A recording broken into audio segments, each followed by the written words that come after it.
చంద్రబాబు నాయుడు గారి నేతృత్వంలోని కూటమి అధికారంలోకి వచ్చిన ఈ 9 నెలల పైన కాలం నుండి కింది స్థాయిలో కూటమి పార్టీలకు సంబంధించినటువంటి నాయకులు వాళ్ళ స్థాయిలో వాళ్ళు గట్టిగా జులుం ప్రదర్శిస్తున్నారు. ఇందులో మొదట బలవుతున్నది చిన్న చిన్న ఉద్యోగులు, చిన్న చిన్న పనులు చేసుకునే వాళ్ళు, అంగన్వాడీలు, ఆయాలు, ఈ ఉపాధి హామీల్లో పనిచేసే వాళ్ళు, చిన్న స్థాయి వాళ్ళ మీద అయితే ఆశా వర్కర్లు, ఇటువంటి వాళ్ళ మీద పెద్ద ఎత్తున జులుం ప్రదర్శిస్తున్నారు. ఏమంటే మీరు ఆ పార్టీ వాళ్ళు మా పార్టీ వాళ్ళని నియమించుకుంటాం, లేదు మేము అధికారంలోకి ఉన్నాం మా వాళ్ళని మేము నియమించుకోవాలి అంటే అధికారంలోకి వచ్చాం కాబట్టి పెత్తనం చెలాయించాలని చెప్పి ఈ మనస్తత్వం ఉన్ననాళ్ళు ఇటువంటి వాళ్ళ కష్టాలు అయితే పోయేటట్లు లేవు.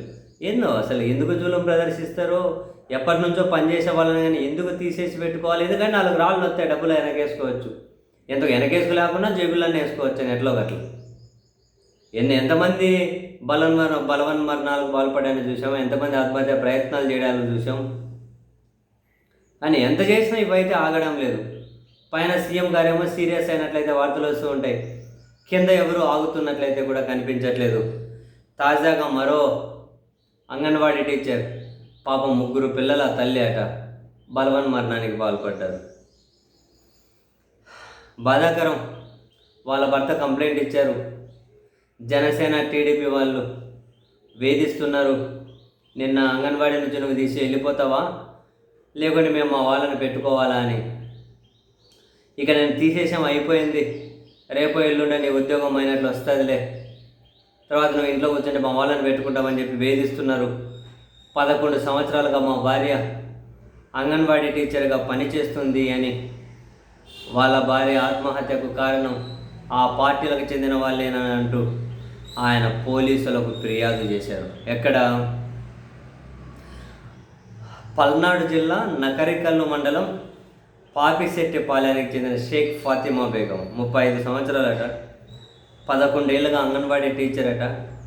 సో ఇప్పుడు తొలగించేస్తున్నామని చెప్పారట. ఈరోజు రేపు అయిపోతుంది నీ పని అని చెప్పారట. ఆమె ఉద్యోగం పని ఏమో కానీ ఈమె ఊపిరి ఆగిపోయింది. వాళ్ళ ఆయన గుంటూరులో మెకానిక్ అట.